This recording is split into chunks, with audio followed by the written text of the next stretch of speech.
entretiens des patriotes. Bonjour à tous, heureux de vous retrouver. Charles à l'oncle, innocenté d'une deuxième barbouzerie. Le Cornu, disparition mystérieuse à Matignon. Et à tes chouettes, espion chinois, avant de traiter ces informations et beaucoup d'autres. Vous connaissez la coutume sur cette chaîne. Je commence toujours mon entretien par remercier ceux qui m'ont permis justement de le produire. Car ils m'ont financé à l'aide des merci rémunérateurs. Et aujourd'hui sont à l'honneur des fidèles parmi les fidèles, Stini Karls, Yann Penaud, Philippe Bohen, Bernard Faucher et Sisyphe roule ma boule. Merci à eux du fond du cœur. Et puis, je tenais à vous remercier pour votre soutien incroyable. Oui, il faut aider la réinformation en ces temps de très graves menaces sur la liberté d'expression. Comment faire? Eh bien, c'est simple, il suffit de lever le petit pouce, écrire de gentils messages, diffuser sur d'autres réseaux sociaux, et puis surtout, n'oubliez pas d'activer votre cloche notification. Merci à tous. Charles à l'oncle, round 2. Victime d'une seconde barbouzerie. Seconde barbouzerie, c'est-à-dire qu'il y en avait une première. Vous l'avez oublié? La voilà. Suspecté d'entretenir une relation amoureuse stable avec son assistante parlementaire, Charles Aloncle a été mis hors de cause par le déontologue de l'Assemblée nationale, saisi le 22 mai 2026 dernier par la présidente du perchoir, la Braun-Pivet. En mai, dans mes entretiens, j'avais mis en lumière la mécanique et les complicités de cette barbouzerie, digne d'un polar signé Michel Audiard. Voyez le casting. Les barbouzes, les détectives privés, qui sont payés par un ex-proxénète, patron de presse, très proche du couple présidentiel. Vous aviez un relais, un mythomane socialo, et celle qui allume la mèche, la midinette du perchoir. Tous ces gens ont été réunis pour salir la réputation de Charles Aloncle. Attendez, là, c'est pas ce qu'on appelle un complot. Et dans ce deuxième round, on rebelote. Et observez une fois de plus le casting. Benji Duhamel et l'emplâtré Macronard. Signe ou par commande. Et par C'est à lui de le dire. Par consigne et par commande de qui? Parce que là, vous en dites trop ou trop peu. Il y a effectivement ces mails envoyés de questions suggérées par Lagardère qui appartient au groupe de Vincent Bolloré. C'est quoi? C'était la marionnette de Vincent Bolloré, Charles Aloncle? Peut-être, c'est vous qui le dites. Jérémy Patrier-Létu, du parti d'Édouard Philippe, lançait des accusations très graves contre Charles Aloncle. Notez le très beau rôle de composition, mériterait un Oscar, de Benji, qui feint de découvrir les accusations et qui les formule nettement aux auditeurs. En rhétorique, cela s'appelle une prétérition, feindre de ne pas dire ce que l'on énonce clairement. Et comme de bien entendu, toute la presse en reprend en cœur. Commission sur l'audiovisuel public. Aloncle et Lagardère, news visée par une plainte anti-corruption. Et comme d'habitude, pchout, la plainte contre X visant Charles Aloncle classée sans suite. Le parquet national financier a estimé que les éléments avancés contre le rapporteur de la commission d'enquête sur l'audiovisuel public ne permettaient pas de caractériser une prise illégale d'intérêt ou un trafic d'influence. Et comme d'habitude, la presse qui avait hurlé avec ses gros titres contre Charles Aloncle nous donne le résultat de l'audience en catimini. Et j'ai dit quand même barbouzerie. Pourquoi? Jugez par vous-même. Charles Aloncle, député UDR de l'Hérault et rapporteur de la commission d'enquête parlementaire sur l'audiovisuel public, avait été visé via une plainte contre X par l'association AC Anticorruption pour prise illégale d'intérêt et trafic d'influence. Cette plainte faisait suite à des révélations du Monde sur des questions envoyées par Lagardère News à certains parlementaires, comme le président de la commission, Jérémy Patrier-Létu, qui avait reçu ces questions, et d'autres parlementaires, socialistes et d'autres. C'était un envoi public. Pourquoi viser principalement le rapporteur alors que d'autres députés avaient également reçu ces listes de questions? Je crois que vous avez la réponse. Mais quand même, Jérémy Patrier-Létu, qui avait reçu ces questions comme nombre de députés et qui accuse Charles Aloncle. C'est sale, c'est donc macronard. Et pour ceux qui l'ignoreraient, lors d'une commission d'enquête, vous pouvez envoyer des dossiers, des listes de questions aux députés. C'est une tradition toute démocratique. Oui, une sacrée barbouzerie. Oui, je sais, les macronards sont sales, affreux et méchants. Mais ce n'est que le début de cet entretien. À l'oncle, c'était en quelque sorte l'apéritif. Gare, gare, au dessert. Qu'arrive-t-il à l'abbé Raffray?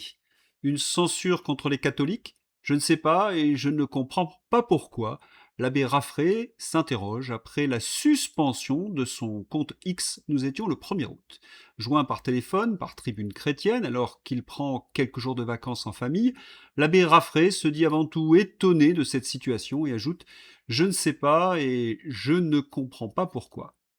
D'autres sites catholiques subissent le même sort, comme Marche pour la vie et Notre-Dame de chrétienté. Et moi, sur les réseaux sociaux, la riposte s'organise et certains, comme Alice Cordier, interpellent Elon Musk, qui lui répond. Il vérifie. Elon Musk a rétabli le compte de l'abbé Raffray, qui avait été suspendu par X France. Le patron de X a répondu au poste donc d'Alice Cordier qui l'appelait à rétablir le compte de l'abbé. Pour bien comprendre ce qui se passe, Laurent Bouanec est le patron de X France. C'est pas du tout un macronard. Par contre, il subit de très fortes pressions du pouvoir. De temps en temps, il lâche du lest. Et Elon Musk est obligé d'intervenir. Après l'abbé Raffray, voici la barbouzerie numéro 4. La justice administrative rejette un recours de Xenia Fedorova contre une expulsion. Xenia a-t-elle subi une défaite judiciaire? Eh bien non, oui, c'est un paradoxe. Je vous explique tout. Mais avant, la parole à la défense. Xenia, j'étais déjà en vacances, loin de Paris, lorsque j'ai appris avec stupeur le contenu de l'arrêté me concernant. Contrairement à certaines affirmations relayées aujourd'hui, la décision rendue ce matin ne constitue pas un examen de l'affaire sur le fond, mais uniquement une décision procédurale. Je compte évidemment contester ces mesures devant les juridictions compétentes et faire valoir mes droits, même si j'aurais préféré qu'une telle situation soit examinée en urgence. Étant déjà hors de France, je n'y reviendrai que lorsque ces mesures auront été suspendues ou annulées. On va demander à Amélie Ismaili de nous débrouiller cet écheveau juridique.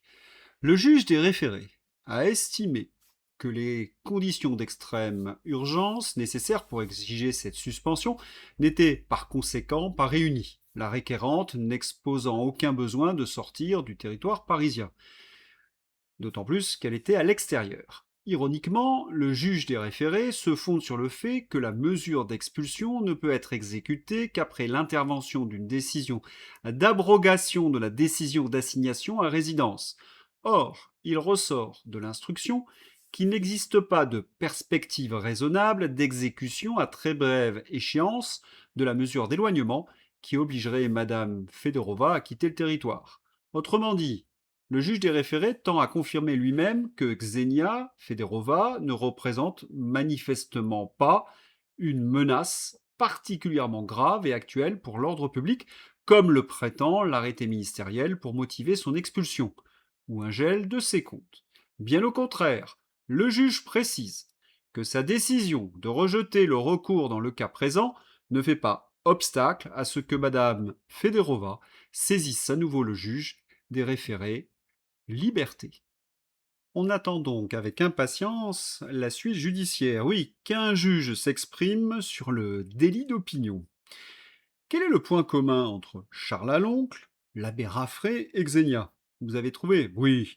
Il critique sévèrement la politique d'Emmanuel Macron. Charles Aloncle sur les médias, l'abbé Raffray sur la loi sur la fin de vie et les autres lois sociétales, et Xenia la politique étrangère belliciste. Et sur la corruption de la Macronie, un souvenir? Quelques secondes pour répondre. Je voudrais d'abord faire remarquer à Madame le ministre que visiblement elle n'a pas été entendue. Donc si elle peut passer le message à l'assistance publique hôpitaux de Paris, elle sera la bienvenue. Et puis je vais essayer de le dire avec calme compte tenu des circonstances. Mais ce ne sont pas ceux qui ont laissé filer Alstom, Alcatel, Technip. Ce ne sont pas ceux qui avaient pour projet la privatisation d'ADP ou le démantèlement d'EDF ou celui de GDF, qui sont les mieux placés pour nous rassurer sur l'attention qu'ils portent au patriotisme économique et à l'industrie française. Merci. Quelqu'un sait comment on meurt d'une pendaison incomplète, avec les pieds touchant le sol et son téléphone portable dans son caleçon?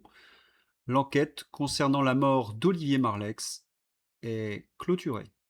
C'est fou, hein? Olivier Marleix critiquait toute la corruption au sein de la Macronie, leur traîtrise, allait sortir un livre à ce sujet et s'opposait farouchement également à ce que Le Poudré livre notre dissuasion nucléaire à l'Union européenne. Et il est mort d'une pendaison incomplète. Pas de chance quand même. Le cornu et le complotisme.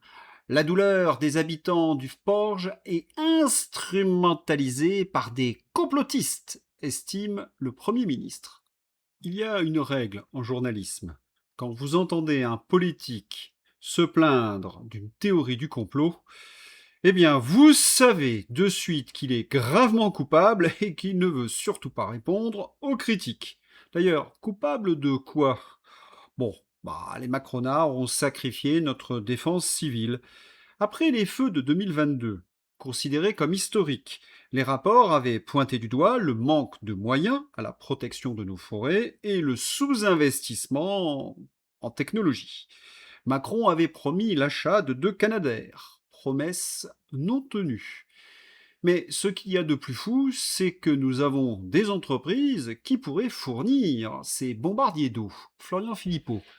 Quelle honte! On apprend que le gouvernement français ne commande pas d'avions français de lutte contre les incendies. Un bombardier 2 fois moins cher qu'un Canadair et qui transporte 30% d'eau en plus. La start-up toulousaine Positive Aviation sera prête en 2029 mais n'a reçu aucune commande de la France. Leur avion permet d'embarquer 8 tonnes d'eau contre 6 pour le Canadair. Pour 35 millions d'euros, c'est la moitié du prix d'un Canadair. Et il n'y a pas que cela. Pour être efficace contre les incendies de forêt, il faut pouvoir intervenir la nuit. Les solutions techniques existent, comme au Canada, le vol de nuit, une arme indispensable des pompiers contre les feux de forêt. Il y a également les drones, qui détectent les incendies, reliés à des satellites. Il existe également des drones bombardiers d'eau qui interviennent très rapidement sur les départs de feu. Nos forêts sont un véritable trésor de faune et de flore. C'est notre meilleur atout pour préserver notre climat. Et tout brûle.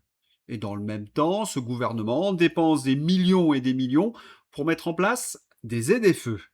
Cela semble presque invraisemblable. Et puis, ces incendies, vous me direz, ce sont des criminels, des pyromanes. Oui, mais en France, nous le savons, rien n'est en sécurité. Pas les arbres, pas les lapins, pas les biches.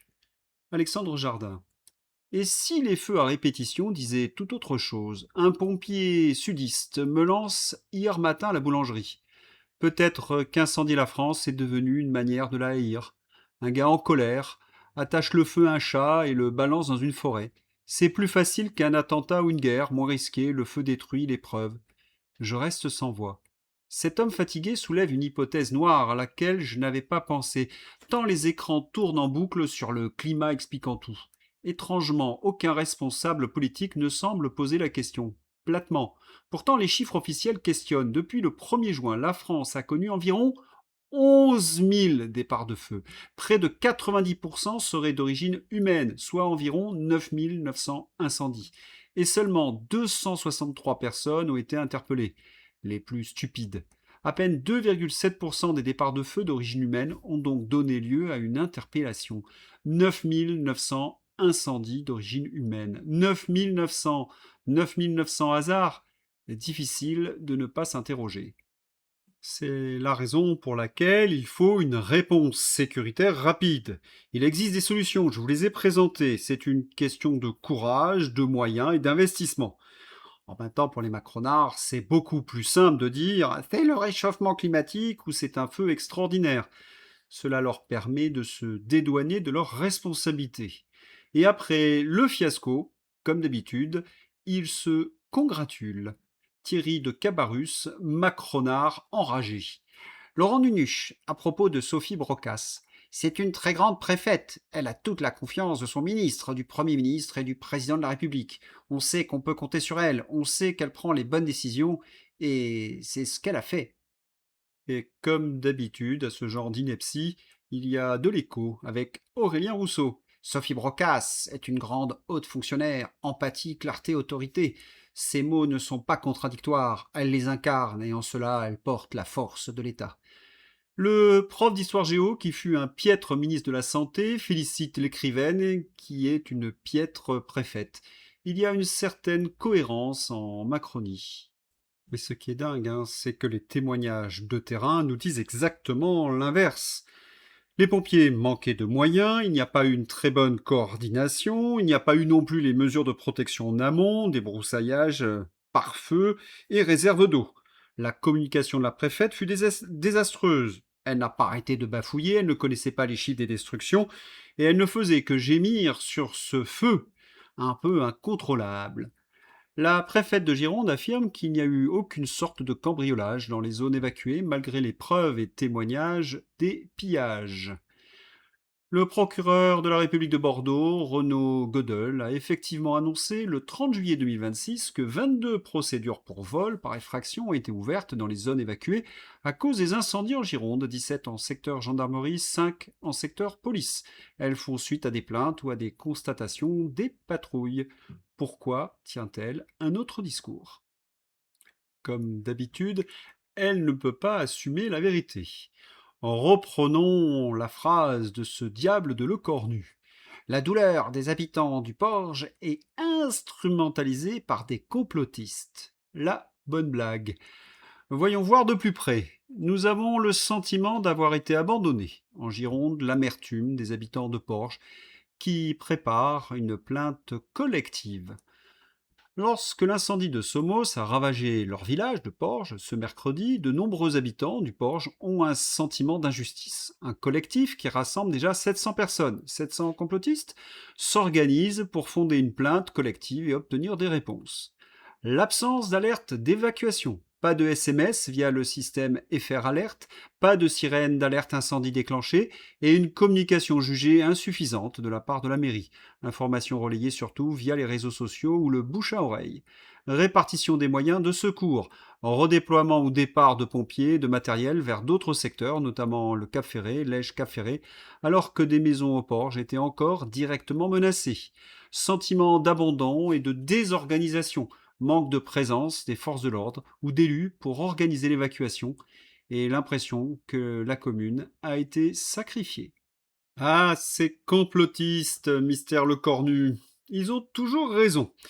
J'ai montré dans un précédent entretien que la protection de Porge n'avait pas été convenable. Où sont les précautions qui avaient été d'ailleurs édictées en 2022? Les pare-feux, les réserves d'eau, les débroussaillages. Et si les hélicoptères avaient été munis de lunettes de vision nocturne, ils auraient pu intervenir également et sauver de nombreuses habitations. Alors, comme d'habitude, il est beaucoup plus facile de hurler contre les complotistes, voire contre les escrologistes. Climatisation, incendie nucléaire. L'été dantesque consacre la défaite de l'escrologie politique. Ce constat est très juste, mais également injuste. Pourquoi? C'est juste parce que l'escrologie politique est dangereuse, je ne cesse de le clamer, mais que représentent politiquement les pastèques? Vous savez, les pastèques vertes à l'extérieur et rouges à l'intérieur. Au mieux 5% des intentions de vote. C'est donc injuste, parce que ce ne sont pas les Verts qui ont pris toutes ces décisions, ce sont les macronards et leurs alliés socialos. Et puis, dans la bouche des macronards, on entend strictement les mêmes délires que les sœurs sombres, Tondelier ou Sandrine Rousseau. Oui, réécoutez les discours de Pannier-Runacher sur les ZFE ou Barbu sur la climatisation. Quant aux pompiers, Il est rare qu'ils se plaignent. En Gironde, le combat des médecins-pompiers pour protéger les leurs des fumées toxiques. Nous devons préserver les pompiers d'eux-mêmes car il est rare qu'ils se plaignent. Ils sont bons pour sauver les autres, moins pour prendre soin d'eux. Idem pour les agriculteurs. Le premier qui se présente chez vous avec des symptômes, vous agissez, même s'il ment. Non mais vous imaginez, le gouvernement n'a même pas été capable de leur acheter une protection efficace. Voilà où nous en sommes avec la Macronie. Le cornu et la poudre aux yeux. Rappelez-vous, flash, des membres des cabinets ministériels et de hauts fonctionnaires ont été écartés après avoir été testés positifs à des stupéfiants, révèle ce diable de Le Cornu. Le premier sinistre refuse toutefois de communiquer leur identité ou le nombre de cas concernés. Source Paris Match. Faut-il croire Le Cornu, le Macronard sur parole? La liste de ces hauts fonctionnaires est restée secrète, mais ils se moquent de nous. Pour mémoire, Le Cornu avait lancé cette campagne blanchiment afin de mettre la poudre sous le tapis. Mais si, un conseiller de Sébastien Lecornu prit la main dans le stup. Un membre du cabinet du Premier ministre a dû être exfiltré de Matignon pour consommation de stupéfiants fin 2025. Il y a quelques semaines, un haut fonctionnaire de Bercy a subi le même sort pour les mêmes raisons. C'est stup et tremblement dans les hautes sphères de l'État. Vous me dites, c'est du réchauffé? Attendez, oui, dans une certaine mesure. C'était juste une mise en contexte. Après l'affaire de la poudre, eh bien, les gens qui disparaissent à Matignon. Une gravité exceptionnelle après 2 tentatives de fin de vie d'agents de service du Premier ministre et plusieurs tentatives, des enquêtes judiciaires et internes ouvertes. Une plainte a été déposée le 25 juin par une fonctionnaire après une tentative, donc fin avril, révèle France Inter. Ça vient de sortir.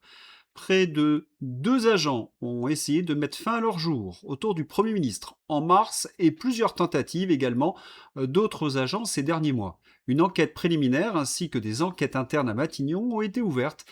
On a appris le lundi 3 août, France Inter, nouvelle fenêtre, de sources concordantes. Écoutez ce témoignage. Laura a progressivement été privée de ses missions, écartée des réunions, puis isolée dans un bureau en sous-sol. Quand la situation s'est dégradée, elle a évidemment activé tous les mécanismes internes, y compris la cellule de signalement sur les situations de harcèlement moral, raconte à France Inter maître Christelle Maza. Elle n'a eu aucun retour. À partir du moment où il y a ce type de signaux, il faut les entendre parce que là, l'addition est très salée, dénonce-t-elle. La tentative de Laura va conduire un représentant du personnel à saisir en juin le procureur de la République via un signalement au titre de l'article 40 du Code de procédure pénale, estimant qu'il y a des éléments d'une gravité exceptionnelle, démontrant une souffrance au travail au sein des services du Premier ministre. Car au-delà du cas de Laura, 2 agents ont mis fin à leur jour en mars 2026 et un troisième a tenté de mettre fin à ses jours sur son lieu de travail en octobre 2025. Manifestement, c'est une sale tradition chez les Macronards. Macron avait été pointé du doigt avec un membre de son personnel. Prisca Thévenot avait été accusé de harcèlement par plusieurs de ses subordonnés, avec de la violence et des injures à caractère sexiste. Aurore Berger également, Laetitia Avia et maintenant Le Cornu. On a l'impression d'être en face d'un syndrome, la répression des gilets jaunes chez les Macronards. Certains pourraient me faire remarquer qu'ils gèrent leur personnel comme ils s'occupent des Français. Torture psychologique et manipulation. Il y a vraiment de quoi s'interroger. Didier Maisto. Ça en fait, des gens qui veulent mettre fin à leur jour sous la Macronie. Outre les services du Premier ministre, rappelons, janvier 2025, 2 agents à 48 heures d'intervalle, un à domicile à Boulogne-Billancourt et un dans un parking des locaux de Levallois-Perret. Juin 2025, un agent retrouvé mort dans le parking souterrain du siège de la DGSI à Levallois-Perret, arme de service. Lettre d'adieu mentionnée.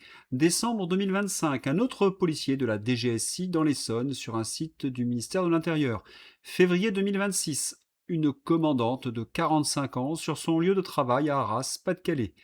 Et il y a des gens que nous avons en tête. Je sais que la Lie de l'Humanité, qui vit de détournement de fonds publics, les défécateurs, vont se fendre d'une diarrhée sur le complotisme. Mais que se passe-t-il? Que se passe-t-il au point de déclencher des enquêtes judiciaires et administratives?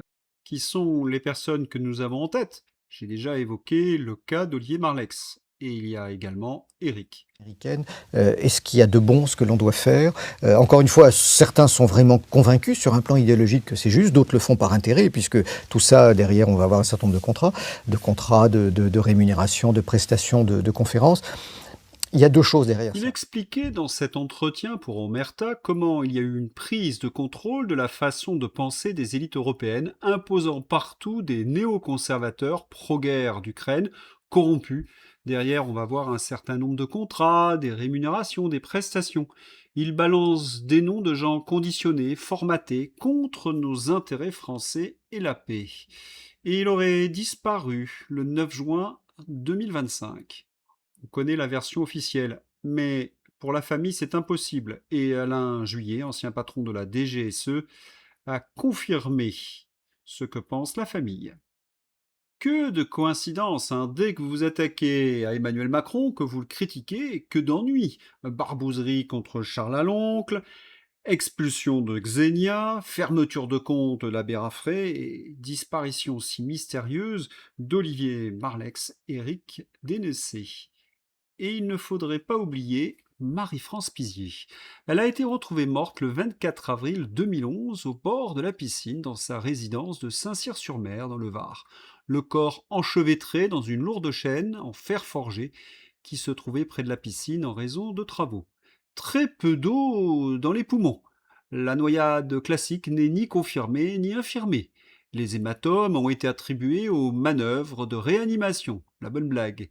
De nombreux proches, enfants, amis, certains membres de la famille rejettent fermement qu'elle ait pu mettre fin à ses jours. Le contexte familial pèse très lourd. Depuis 2008-2009, Marie-France Pizier savait les accusations d'inceste visant Olivier Duhamel, vous savez, le conseiller de Brigitte et Manu. Elle s'était brouillée avec sa sœur Evelyne, qui avait choisi de protéger son mari et de garder le silence. Selon sa nièce Camille, Marie-France Pizier voulait dénoncer Olivier Duhamel, un des piliers de l'élection d'Emmanuel Macron, que nous voyons au Fouquet en 2017, entre Stéphane Bern et Emmanuel Macron. Il n'y a pas à dire, autour d'Emmanuel Macron, que du beau monde. Revenons à ce diable de Lecornu. Sébastien Lecornu arme la présidentielle contre les ingérences étrangères. Parallèlement à l'arrêté d'expulsion visant Xenia, le premier sinistre abat une nouvelle carte pour protéger le scrutin de 2027 des opérations de déstabilisation et de désinformation. La bonne blague. C'est assez simple à comprendre. Si vous attaquez notre leader céleste, Poudré premier, c'est que vous travaillez pour l'étranger. Et ce qui est terrifiant, c'est que ce n'est même pas une grosse plaisanterie. Droit de réponse. Dans son édition du 31 juillet, la lettre établit un lien de cause à effet entre Becoming Brigitte, le livre de Xavier Poussard, et le projet de loi relatif aux ingérences étrangères dans la vie démocratique. Or, devenir Brigitte n'a jamais été détecté, à juste titre, comme relevant d'une quelconque ingérence étrangère par Viginum gouvernemental, le service technique compétent en la matière rattaché à Matignon. La triste vérité, c'est que depuis le début, c'est le macronisme qui est une ingérence étrangère. Demandez à Olivier ou à Eric. Ah non, ils ont été retrouvés, vous le savez comment. Voyez également ce qu'est arrivé à un autre Xavier. On l'écoute. Petite vidéo pour faire un point judiciaire puisque mon avocat avait demandé au Conseil européen, je rappelle le Conseil européen, c'est cette assemblée des ministres des Affaires étrangères qui décide comme ça, de manière purement arbitraire, de mettre sous sanction des gens comme moi. Les sanctions doivent être renouvelées chaque année, donc ça va se décider en octobre, et donc mon avocat a envoyé une demande de me retirer de la liste. Eh oui, point judiciaire, sans surprise, le Poudré et Nono et le Conseil européen veulent me maintenir sous sanction le 15 décembre prochain, car je ne me suis pas soumis, et je ne me soumettrai jamais à cette dictature et continuerai mon combat pour la restauration de l'État de droit en France. La liberté d'expression doit être un impératif absolu, inscrit en préambule de notre Constitution sur le modèle américain. Et Philippe de Villiers, à la rescousse. L'expulsion de Xenia est illégale. Elle bafoue l'article 11 de la Déclaration des droits de l'homme. Nous assistons à la radicalisation d'un régime aux abois qui ne supporte plus les voix dissidentes. En s'affaiblissant, il développe une paranoïa face à toute forme de critique. C'est le passage à l'autoritarisme et au soupçon d'État. Et merci à Philippe de Villiers d'avoir cité mon cas en défendant celui de Xenia dans le JDD. C'est rare dans la grande presse. Est-ce qu'il y a d'autres victimes de barbouzerie du pouvoir? Oui, Atéchouette. Vous ne connaissez pas Atéchouette? Un ancien pilote de chasse, devenu youtubeur, mis en examen pour intelligence avec une puissance étrangère, la Chine. Soupçonné d'avoir livré à la Chine des informations sur les procédures des armées françaises, Pierre-Henri Chouette a été mis en examen le 23 juillet et placé sous contrôle judiciaire. 2 séjours effectués à Pékin alors qu'il portait encore l'uniforme sont au cœur du dossier. Écoutez ça, celui qui accuse Atéchouette, c'est Titelman. Vous savez Titelman, l'hôtesse de l'air d'Emmanuel Macron, un fou de zézette. Oui, c'est lui qui accuse Atéchouette d'être un espion chinois. Donc Atéchouette, alors qu'il était pilote sur Rafale, aurait transmis des secrets militaires en 2018-2019. Une affaire bien ancienne quand même. Dans un droit de réponse, notamment relayé en 2025, Atéchouette a aussi soutenu qu'aucun de ses déplacements à l'étranger en tant que militaire d'active n'avait eu lieu sans que les services compétents, services secrets, en aient été informés en amont ou qu'il n'en ait rendu compte en aval et qu'il n'avait jamais divulgué de données confidentielles non accessibles au public. Il nie fermement toute divulgation de secrets ou d'informations confidentielles. Il affirme n'avoir partagé que des éléments déjà en source ouverte, aspect théorique de l'aéronautique, et que ses interventions étaient conformes à la réglementation de l'époque. Il a déclaré s'être contenté d'animer 2 séminaires de 3 jours chacun et n'être plus retourné en Chine. Il se trouve que j'ai fréquenté certains de ces pilotes et que tous ont un pied dans nos services secrets. Autrement dit, quand vous animez ce type de séminaire et que vous êtes en active, vous êtes un peu en mission, vous avez des petites fiches à écrire. Et d'ailleurs, Atéchouette a expliqué dans une vidéo très célèbre qu'il avait eu l'accord de la Défense nationale. C'est QFD. Mais alors, pourquoi Titelman l'a-t-il accusé? Oh, à cause de ça. Fake news médiatique démontée par l'ex-pilote de chasse Atéchouette. Non, l'avion de Pusula n'a pas été brouillé par les Russes. Flight Radar montre 0 attente, 0 carte en papier, 0 drame. Ou encore cela.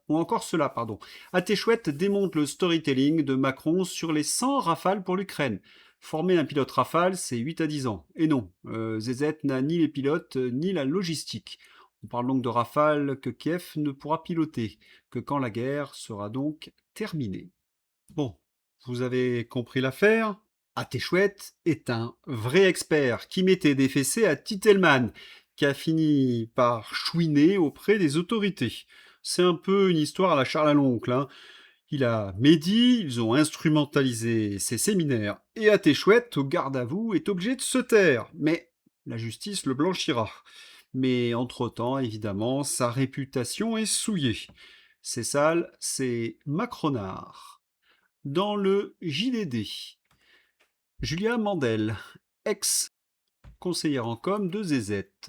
Puis la guerre a éclaté, nous dit-elle. Comme la majorité des Ukrainiens, je lui étais reconnaissante d'être restée dans le pays. Dès juin 2022, tout a changé. J'ai commencé à découvrir les mécanismes de la corruption, les manipulations. La censure progressait, la démocratie reculait. Et j'ai compris que ZZ accordait davantage d'importance à son pouvoir et au flux d'argent qu'à son propre pays. Dissidente, Julia Mandel a été la voix du président ukrainien pendant 2 ans. Elle l'accuse d'avoir fait du conflit le socle de sa survie politique. Voilà, si on était une démocratie, on aiderait le peuple ukrainien, pas ses oligarques. L'Ukraine fera tout son possible pour que la guerre se termine avant l'hiver. Et oui, il est facile de comprendre pourquoi. Sans intercepteurs, il existe une possibilité non négligeable que l'infrastructure énergétique s'effondre. Les missiles balistiques actuellement lancés sont presque le triple de ceux de l'hiver dernier. Il y a à peine des interceptions. Cette fois, les sous-stations électriques, nœuds critiques du réseau, pourraient être entièrement détruites, entraînant l'effondrement du réseau central nucléaire, qui est actuellement la principale source d'approvisionnement en électricité du pays. Et l'Ukraine a de moins en moins de ressources. La Russie reprend la main en mer Noire et menace l'économie ukrainienne. En visant les ports ukrainiens et les navires civils, Moscou cherche à rendre le corridor maritime ukrainien trop risqué pour les armateurs. Une menace directe pour les exportations agricoles et minières de Kiev. Et la Russie enchaîne victoire sur victoire. Les frappes à longue portée ukrainiennes n'ont pas changé la dynamique sur le front et ont aggravé la situation en Ukraine. Les pertes humaines et infrastructures n'ont fait qu'augmenter. Les gens fuient l'Ukraine et cette tendance va s'accentuer cet hiver. Qui peut croire encore raisonnablement à un retournement de situation ? Eh bien, plus personne en Europe. Sir Keir Starmer s'est retiré de la scène mondiale sous les applaudissements de ses collègues et, dans une première pour un Premier ministre britannique en exercice, la plus haute distinction de la France, c'est dans le Télégraphe. Mais le 14 juillet dernier, le président Macron privatisait la fête nationale à Paris pour la transformer en parade militaire de la coalition des volontaires en faveur de la guerre en Ukraine. 15 jours plus tard, le Télégraphe, pas vraiment un journal pro-russe, explique pourquoi cette coalition ne tient pas et se dirige même vers une mort très lente. Pierre Lelouch. Est juste. On aurait pu éviter cette guerre au moment de Minsk. On aurait pu l'éviter avant la guerre parce que les Russes ont quand même fait une proposition le 15 décembre 21 qui a été immédiatement mise à la poubelle, dans laquelle de quoi on parlait ? De la neutralité de l'Ukraine. C'est ça qu'ils demandaient, plus un accord sur la limitation des armes. Tout étranger qui partage cette vidéo risque l'expulsion pour menaces graves à l'ordre public. Les autres, ça va, jusqu'à ce qu'ils nous foutent les interférences intérieures. Bien remarqué. Pendant la remarquable intervention de Pierre Lelouch, elle est dans ma description, la messe basse de l'homme de la digue, Guillaume Ancel, à la responsable DPE de la reconstruction après-guerre de l'Ukraine, la SER, un degré de connivence qui n'alimente assurément pas un débat éclairé. Pour ceux qui en doutent, se référer aux énormités publiées par ces deux pointures depuis le début du drame ukrainien. Et je vous mets également dans ma description l'intervention de Luc Ferry. Arrêtez la déconnade. Eh bien non, puisque c'est l'ouverture de la page Fantasy avec un spécialiste. Gabi, je veux que la France fonce à 140, pas qu'elle roule à 80. Je veux soumettre aux Français la plus grande réforme institutionnelle depuis 1958. La France à 140 km/h, formidable, mais seulement après avoir obtenu la vignette critère 0, payer le péage, valider le contrôle technique, éviter la ZFE, franchi 38 ralentisseurs, contourner 12 radars, respecter la voie réservée, vérifier l'angle mort du vélo, cargo, et trouver une borne de recharge qui fonctionne. À ce rythme-là, on devrait atteindre 140 vers 2087. Ce qu'a écrit Gabi, c'est débile. Vous avez peut-être aperçu la petite pique à Édouard Philippe. Consternant. Ah, autre chose de consternant, la une de ce journal public. L'amour au sommet. Non, non, ce n'est pas un détournement par l'intelligence artificielle. Gluglu et Salami à la une de Public. C'est possible, un remake encore plus glauque que Bribri et Manu. Allez, on tente. Romance, Gluglu, l'homme navet et la femme courge.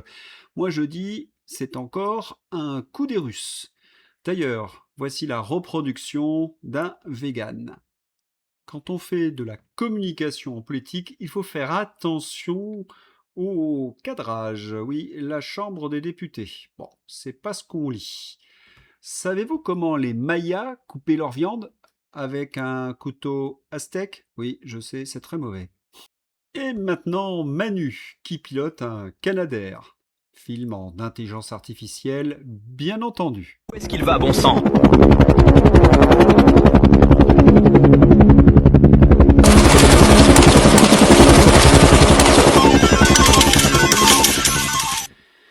on s'en doutait. Ah, Thomas Guénolé, le gauchiste, promoteur d'une liberté d'esprit cosmique vers un nouvel âge réminiscent, petite allusion aux inconnus. Thomas est, selon lui, à mi-chemin entre l'incarnation de Sartre et d'Amelon. Soit, j'aurais plutôt dit qu'il était quelque part entre le cachet d'aspirine et le balai à chiottes, mais ce n'est ici qu'une question de sensibilité. D'ailleurs, c'est bien simple, depuis Raël, on n'a rien eu de mieux à se mettre sous la dent en termes de gourou. Bravo Ophélie pour cette chronique acide. Voilà, c'est tout pour aujourd'hui. Je vous souhaite une excellente journée. À bientôt. Au revoir.